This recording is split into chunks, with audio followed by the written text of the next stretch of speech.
तर अर्थसंकल्पीय अधिवेशनाचा पहिलाच दिवस धनंजय मुंडे यांच्या राजीनाम्याच्या मागणीवरून चांगलाच गाजला। विरोधकांनी धनंजय मुंडेंच्या विरोधात आक्रमक भूमिका घेत जोरदार घोषणाबाजी केली। धनंजय मुंडेंनी मुख्यमंत्री देवेंद्र फडणवीसांची भेट घेतली। दोघांमध्ये 15 मिनिटे चर्चा झाल्याची ही माहिती आहे। धनंजय मुंडेंच्या भेटीआधी सुरेश धस यांनी सुद्धा फडणवीसांची भेट घेतली आहे।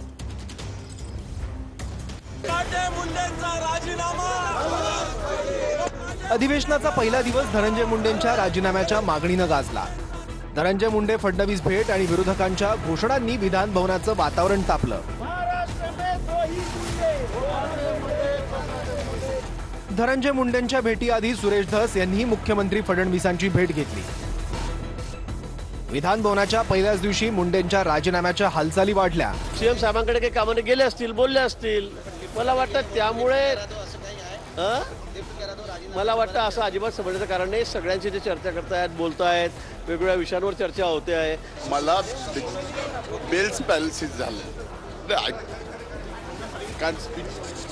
मला बेल्स पॅलिसिस झालं। हत्या करण्याचा आरोप आता सिद्ध झालाय। वाल्मिक कराडच आरोपी आहे, माझा खास माणूस आहे असं कोण म्हणालं होतं? मग नैतिकता आहे की नाही? मुख्यमंत्र्यांनी अतिशय स्पष्टपणे सांगितलं की चौकशीमध्ये तथ्य असेल तर कोणालाही आम्ही सोडणार नाही। आपण वेट अँड वॉच।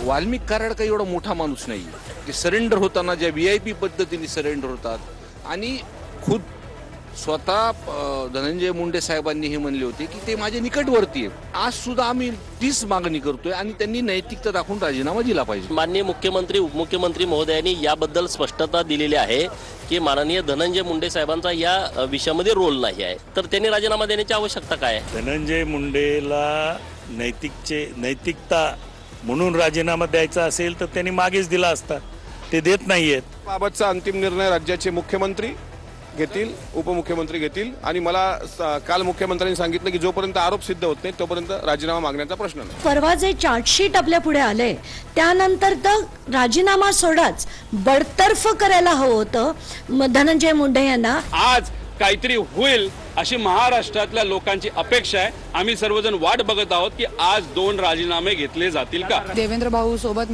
भेटीसाठी घेण्याचा प्रयत्न करणार आहे आणि हे राजीनामा आणि हेच अधिवेशन मध्ये 100% होणारे म्हणजे होणार। करुणा मुंडेंनी धनंजय मुंडेंचा राजीनामा होणार असल्याचा दावा केला होता। त्यामुळे राजीनामा होणार का?